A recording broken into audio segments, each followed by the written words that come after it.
오늘 우리 말씀의 제목을 다 함께 읽어볼까요? 시작. 하나님이 보시기에 좋았더라. 아멘. 하나님이 보시기에 좋았더라라는 이 제목으로 우리 함께 말씀을 나누겠습니다.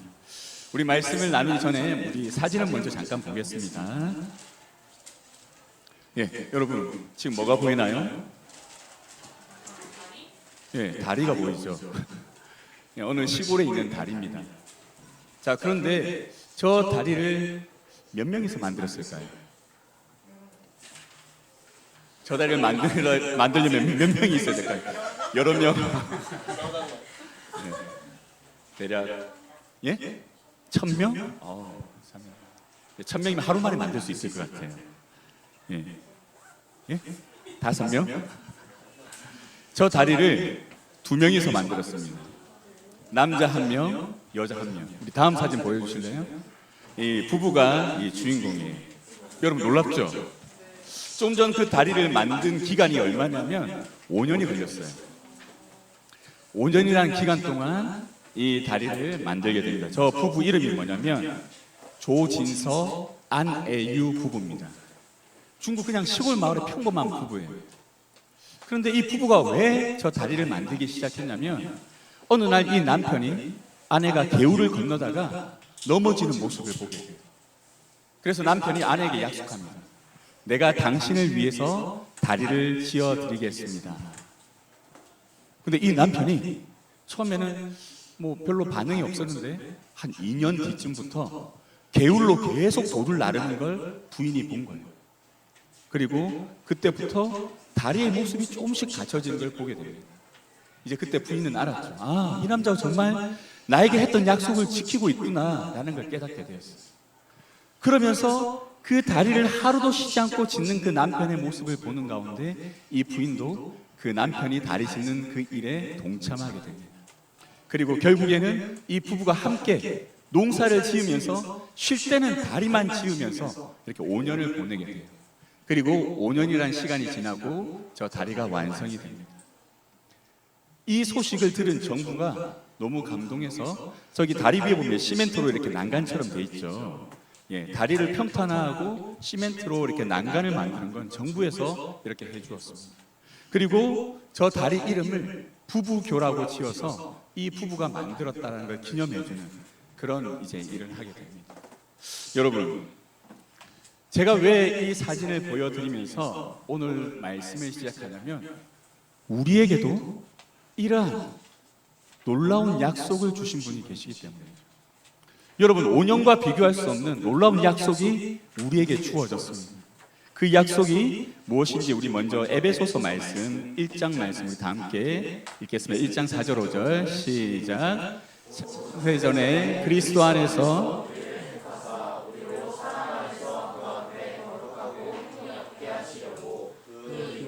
때로 우리를 예정하사 예수 그리스도로 말미암아 자기의 아들들이 되게 하셨으니 아멘. 말씀 잠깐만 계속 띄워주세요. 여러분, 언제라고 4절에 나오나요?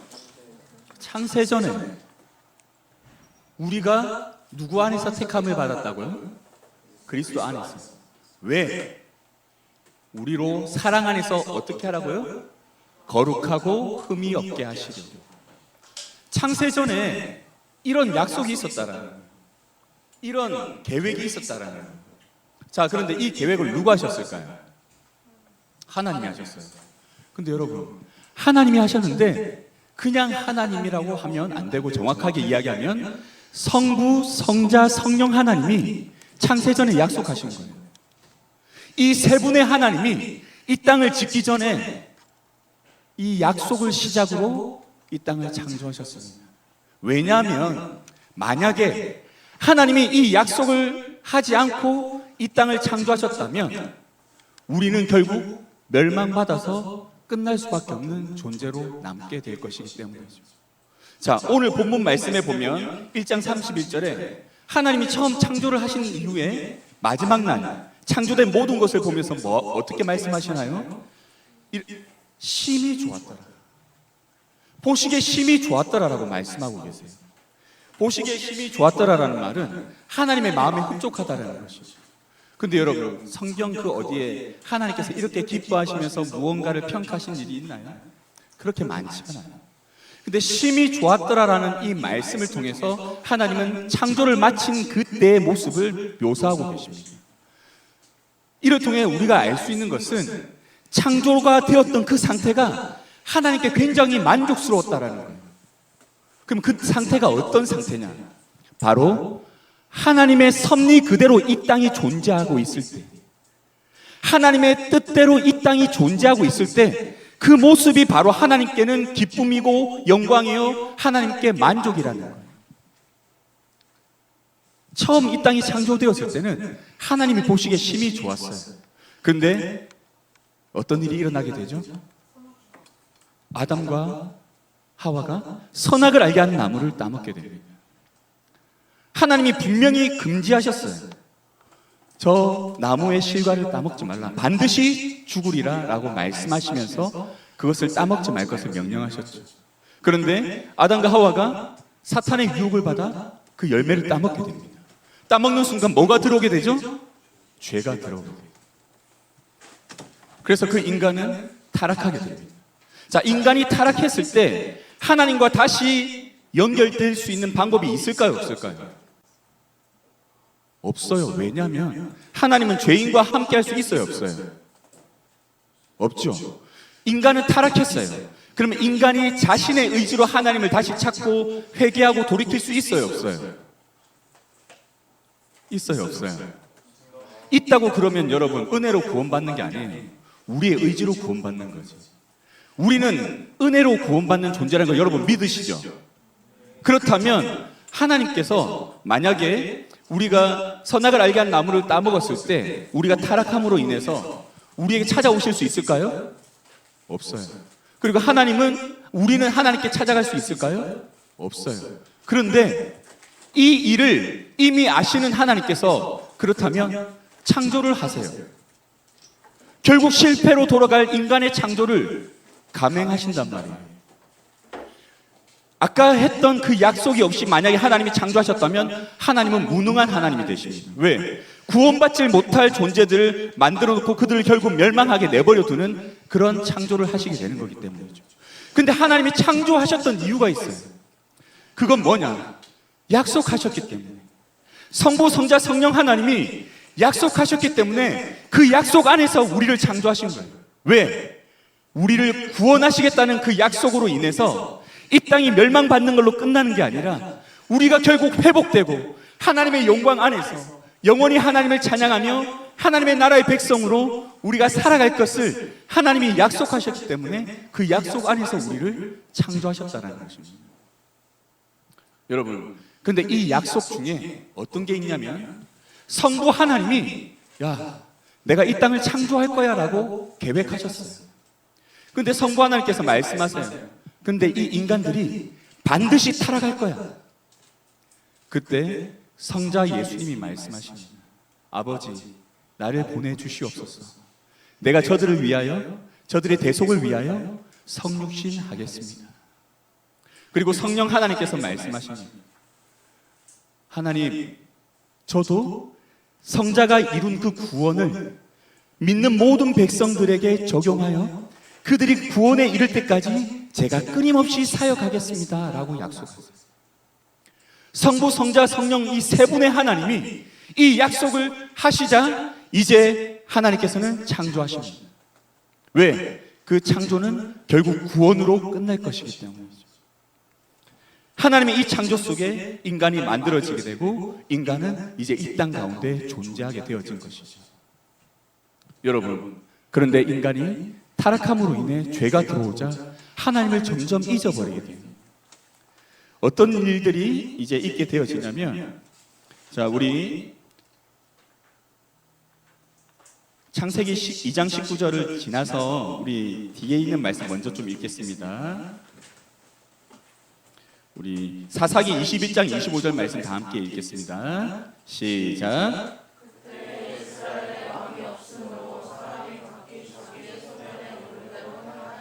아멘. 네. 이 땅의 사람들이 이제 하나님께서 자신들을 창조하셨다는 걸 점점 잊어버리는 거예요. 죄가 들어오고 나니까 하나님을 찾을 수 없고 하나님을 찾을 수 없으니 하나님을 기억하지 못하게 되었죠. 그러니 점점 자신이 주인이 되었습니다. 처음 하나님이 에덴 동산을 만드셨을 때는 에덴 동산의 주인은 하나님이셨고 인간의 주권은 하나님께 있었죠. 그런데 인간이 죄를 범하고 나니까 하나님께서 가지고 계셨던 그 주권이 이제 누구에게로 넘어갔을까요? 사탄에게로 넘어갔습니다. 이제 사탄이 이제 공중의 권세를 잡고 우리의 주권을 가지고 우리를 마음대로 유혹하고 넘어뜨리며 자신의 뜻대로 조종하는 이 세상이 되어버린 것이죠. 그 가운데 인간들은 자기 좋은 대로 행하는 거예요. 자기 마음대로, 자기 뜻대로. 그런데 여러분, 하나님은 인간을 얼마나 사랑하셨냐면 원래 하나님께서는 이 땅 모두를 인간에게 선물로 주셨어요. 이것을 잘 알 수 있는 구절이 어디에 있냐면 창세기 2장 19절입니다. 2장 19절 다 함께 읽겠습니다. 시작. 여호와 하나님이 흙으로 각종 들짐승과 공중의 각종 새를 지으시고 아담이 무엇이라고 부르나 보시려고 그것들을 그에게로 이끌어 가시니 아담이 각 생물을 부르고 것이 곧 그 이름이 되었더라. 아멘. 하나님께서 지금 아담으로 하여금 뭘 하게 만드시나요? 이름을 짓게 하시죠. 자, 여러분 혹시 강아지나 고양이 키우는 우리 청년들 있나요? 강아지나 고양이가 이제 집에 처음 왔을 때 여러분 가장 먼저 하는 게 뭔가요?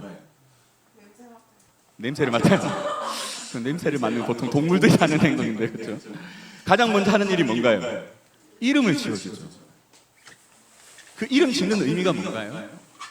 얘를 이제 뭐 어떻게 불러야 될지 이제 우리가 고민하다가 얘를 어떻게 부를지를 정하기 위해서 하는 목적도 있겠지만 이 강아지는, 이 고양이는 이제 누구 거예요? 누가 보살펴야 돼? 내 거. 내가 보살펴야 돼. 내가 강아지와 고양이의 주인이라는 것을 보여주는 가장 중요한 모습이 뭐냐면 이름을 지어줘요. 여러분, 내가 고양이 데려왔는데 옆집 아줌마가 야 쟤는 뭐 짱구해. 그렇다고 여러분 짱구라고 지어줍니까? 아니죠. 그 이름은 누구만 지을 수 있는 거예요? 네, 내가 지을 수 있는 거예요. 그런데 하나님께서는 이 이름 짓는 일을 누구에게 맡기시냐면 아담에게 맡기세요. 아담에게 맡기시고 아담으로 하여금 모든 만물의 동물의 식물의 이름을 짓게 하시죠. 그 말은 지금 세상 모든 만물을 누구에게 맡기셨다는 거예요? 아담에게 맡기셨어요. 세상의 모든 주권을 아담에게 주면서 야 생육하고 번성하고 다스려라 라고 말씀하시며 그에게 모든 걸, 이 아름다운 모든 것, 하나님이 심히 아름답다고 하셨던 그 모든 것을 맡겨주십니다. 이처럼 하나님은 인간을 사랑하셨어요. 그런데 인간은 그 모든 것을 받았음에도 불구하고 하나님이 유일하게 금지하신 선악을 알게 하는 나무의 열매를 먹지 말라고 하는 이 명령에 불순종하여 거역하고 하나님과 똑같이 되고자 하는 이 교만한 마음으로 인해 결국 범죄하고 말게 되죠. 여러분, 이 이후에 인간들은 점점 타락하게 되고 그로 인해 하나님이 없이 살아가는 그 세상의 권세자들이 점점 많아지게 됩니다. 우리는 하나님 없이 살아가는 이 세상의 문화가 주도권을 가지게 됩니다. 사탄이 이 세상 문화의 주권을 가지게 됩니다. 그것은 지금도 마찬가지예요. 그런데 여러분, 예수님이 오시기 전에는 사탄이 공중의 권세를 완전히 가지고 그 모든 것들을 다스렸던 반면에 예수님이 오신 이후에는 어떤 일이 있냐면 예수님을 믿는 자들이 이제 사탄, 공중 권세를 잡은 사탄과 다투며 그들과 싸우며 하나님의 나라를 수호하고 넓혀가는 이 일들이 지금 이 시대 가운데 일어나고 있습니다. 지금 우리는 그 시대를 살아가고 있는 거예요.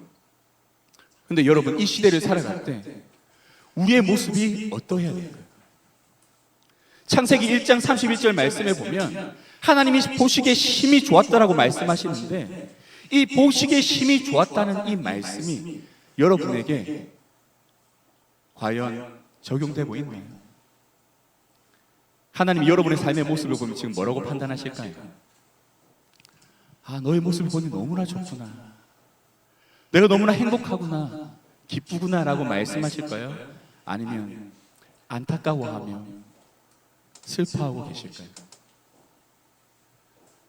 하나님께서 지금 우리에게 요구하시는 것은 이 땅 가운데 우리가 하나님이 기뻐하시는 그리스도인의 모습으로 온전히 살아가는 거예요. 하나님의 뜻대로 존재할 때, 하나님의 말씀대로 존재할 때 하나님이 심히 아름답다고 말씀해 주신 것처럼 우리의 삶이 이제 하나님의 뜻대로 존재함으로 인해 하나님이 보시기에 아름다운 삶을 살아낼 수 있는 이것이 지금 이 시대를 살아가는 우리의 모습이 되어져야 된다는 것이죠. 여러분, 하나님 처음 창조하셨을 때 그때는 이제 동물들이 어떻게 놀았을까요? 사자랑 토끼랑 어떻게 놀았을까요? 예, 같이 막 토끼가 사자 수염 다 잡아당겨도 사자가 토끼 이렇게 쓰다듬으면서 같이 이렇게 놀았겠죠, 그렇죠? 예. 그런데 여러분, 인간이 범죄한 이후에 하나님께서 처음 두 가지 징벌을 내신 게 있어요. 징계하신 게 있어요. 그게 뭐냐? 창세기 3장 16, 17절에 나와 있습니다. 우리 다 같이 읽어볼까요? 시작. 또 여자에게 이르시되 내가 내게 임신하는 고통을 크게 더하리니 내가 수고하고 자식을 낳을 것이며 너는 남편을 원하고 남편은 너를 다스릴 것이니라 하고 아담에게 이르시되 내가 내 아내의 말을 듣고 내가 내게 먹지 말라 한 나무의 열매를 먹었은즉 땅은 너로 말미암아 저주를 받고 너는 내 평생에 수고하여야 그 소산을 먹으리라. 아멘. 하나님이 두 가지 저주를 내리시는데 첫째는 출산의 고통.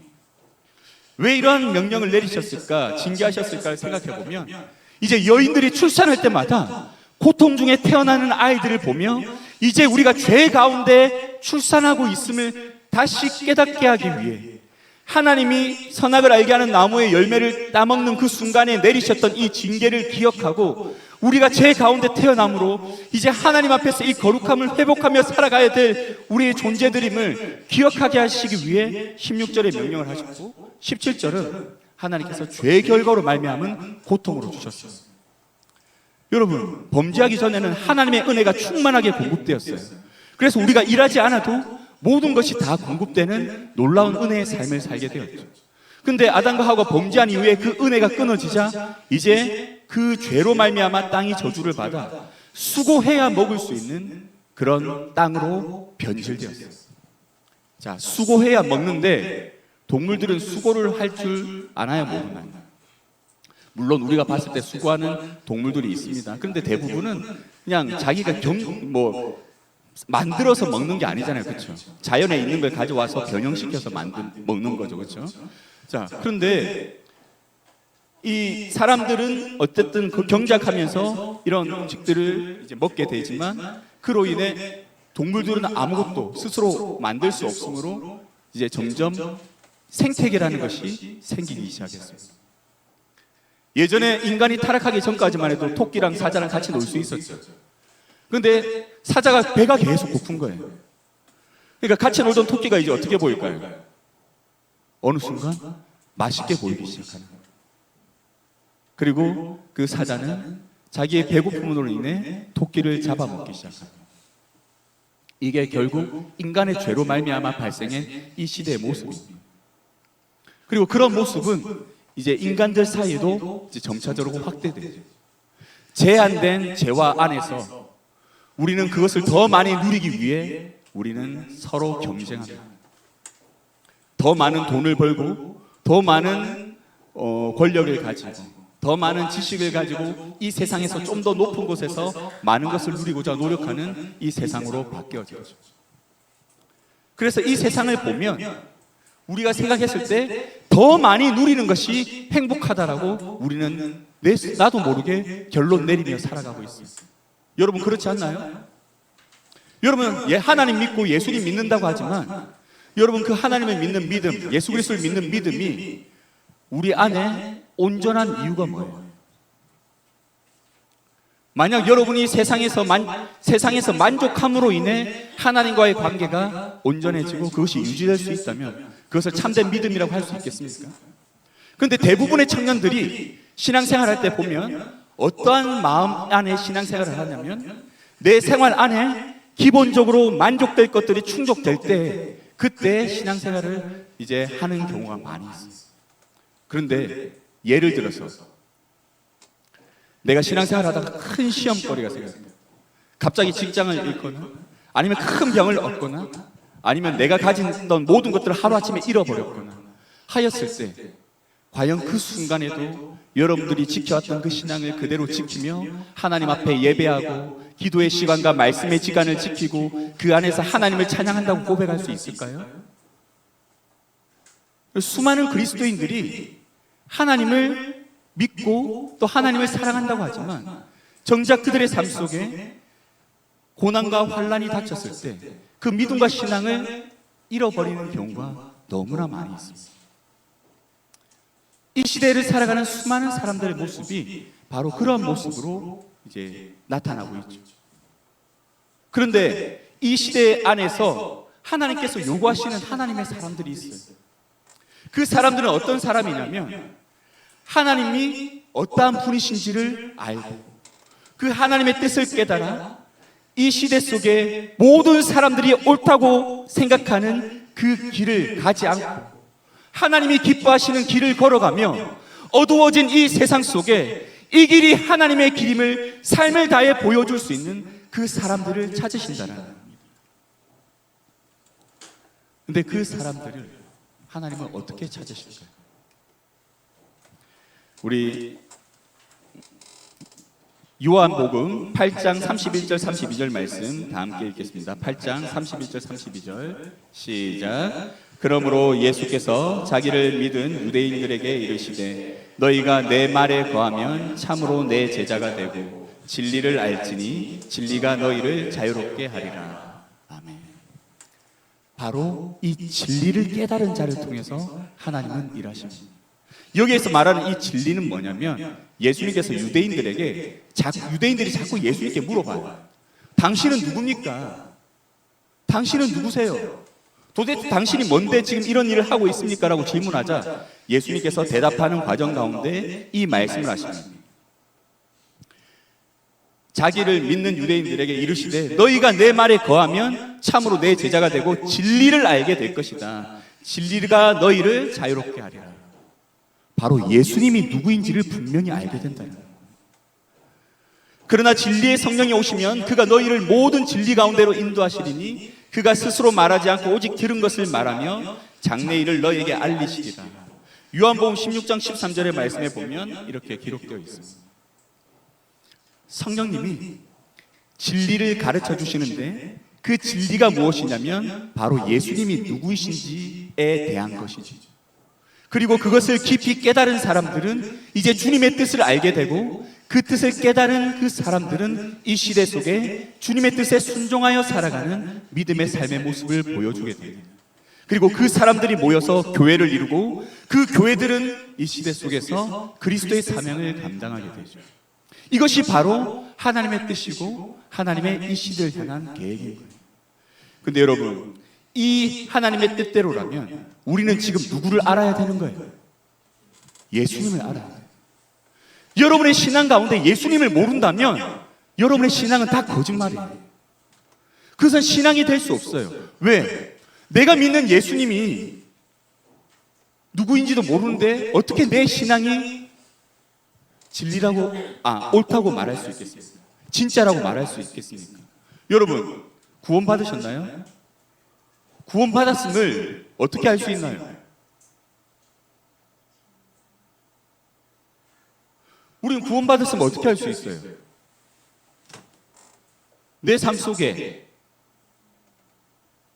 내 의지대로 되지 않고 내 안에 계시는 성령님이 내 삶을 인도하고 계심을 깨달을 때 우리는 내가 구원받았음을 충만하게 느끼지 않습니까? 그런데 여러분, 성령님이 오시기 위해 필요한 게 뭐냐면 바로 예수님이에요. 예수님이 없이 성령님이 오실 수가 없어요. 예수님이 이 땅 가운데 우리를 대신해서 죽으시고 부활하심으로 우리의 죄를 대속하셨음으로 인해서 우리는 성령님이 우리를 부르시고 구원해 가시는 은혜를 경험할 수 있는 거예요. 그런데 예수님을 모르는 상황에서 우리가 구원의 확신을 가지고 우리가 천국에 갈 수 있다라고 말한다는 그것은 정말 잘못된 믿음이라는 것이죠. 그래서 우리에게 지금 필요한 것은 무엇인가? 우리의 신앙 가운데 끊임없이 우리는 예수 그리스도를 알아가기 위해 노력해야 된다. 여러분, 예수님을 알기 위해서 얼마나 노력하고 있나요?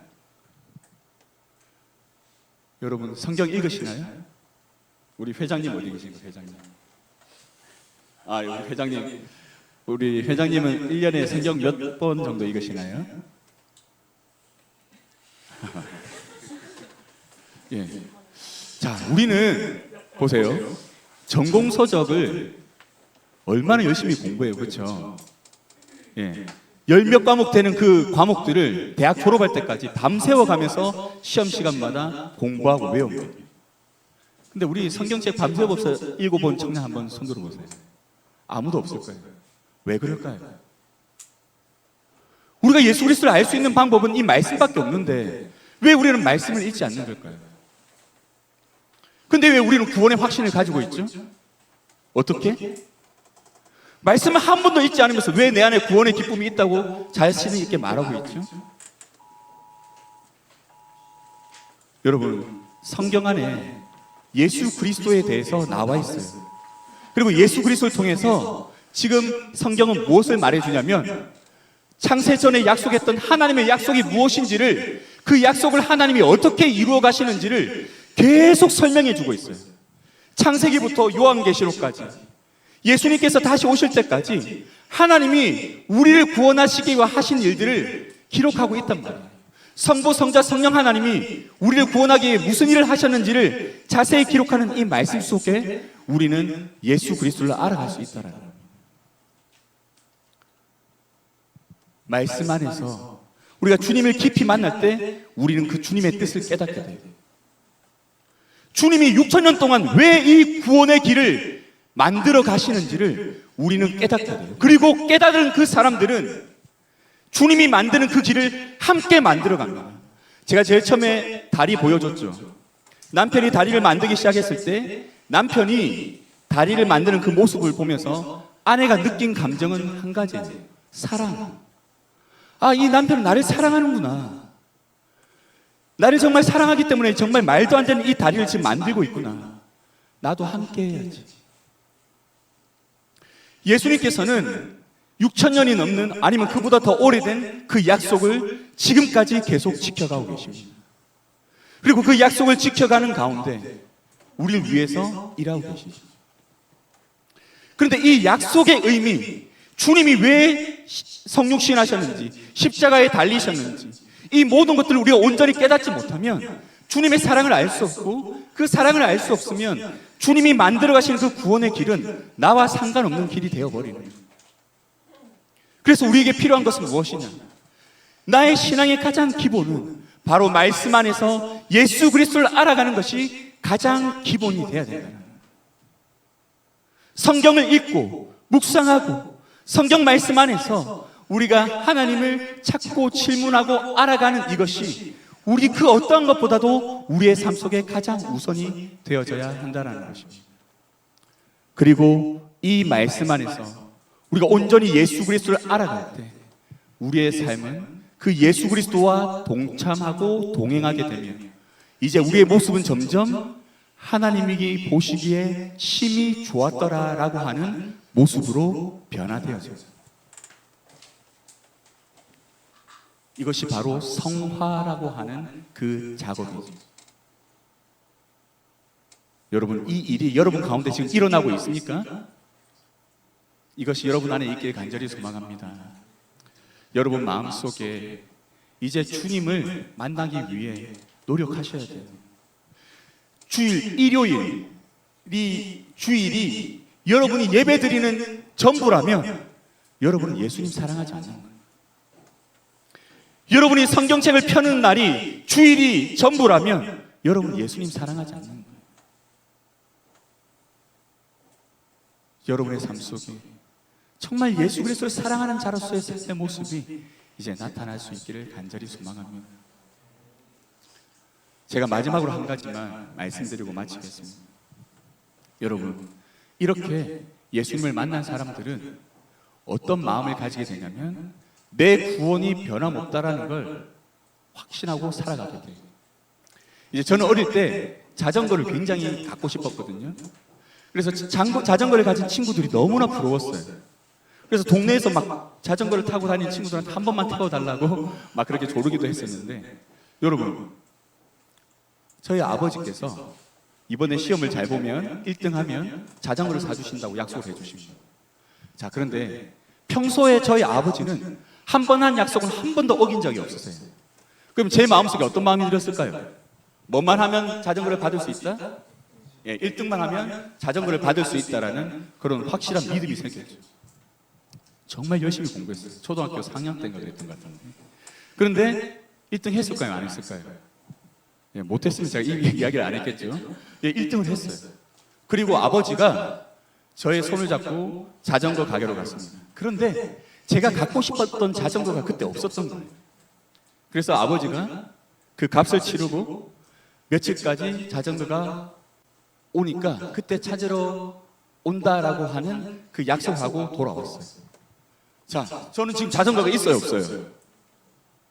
자전거가 없어요. 그래서 불행할까요? 자전거가 없지만 저는 어때요?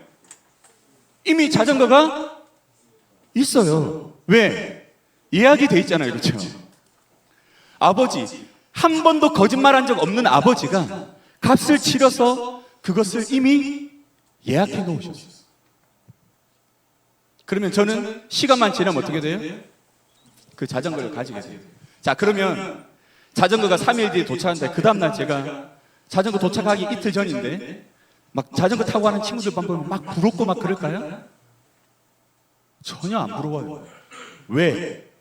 나는 조금만 있으면 뭘 가지기 때문에? 저 아이들과 비교할 수 없는 새 자전거를 가질 수 있기 때문에. 여러분, 말씀 안에서 이 예수 그리스도께서 값을 치르시고 우리에게 약속한 천국이 있다라는 걸 우리가 확실히 믿고 신뢰하면, 여러분은 오늘 하루를 살아갈 때 어떻게 살아가냐면 세상을 부러워하지 않고 오직 예수 그리스도께 집중하며 주의 영광을 위해 살아가는 놀라운 삶을 살아갈 수 있게 되어집니다. 그런데 우리 안에 그리스도께서 나를 위해 하신 일이 무엇인지를 모르고 주님이 우리를 위해 이루신 구속의 성취가 무엇인지를 모르기 때문에 우리는 그것으로 인해서 우리는 신앙생활을 하지만 믿음 없이 하게 되어지는 것이죠. 그리고 예수님께서 십자가에 죽으신 것이 나와는 상관없다는 그 생각 속에 우리는 낙심하며 살아가는 것입니다. 하지만 말씀을 깊이 묵상하는 청년들은 말씀이 내 삶 속에 들어와 진리가 깨달아지고 그 속에서 주의 대속이 바로 나를 위한 것임을 깨달은 주의 청년들은 약속된 하나님 나라로 말미암아 이 시대를 살아감에도 불구하고 이 시대를 부러워하지 않고 하나님 나라를 소망하며 살아가는 놀라운 믿음의 삶을 살 수 있게 된다는 것입니다. 저는 우리 청년부 이름이 어떻게 되나요? 예? CLC 청년 모두가 이러한 삶을 살아가길 간절히 소망합니다. 여러분, 세상 바라보지 말고 오직 말씀 안에서 내가 깨달은 그 주님만 바라보며 살아가는 우리 청년들 될 수 있길 간절히 소망합니다. 우리 기도드리겠습니다. 우리 다 같이 찬양하겠습니다. 우리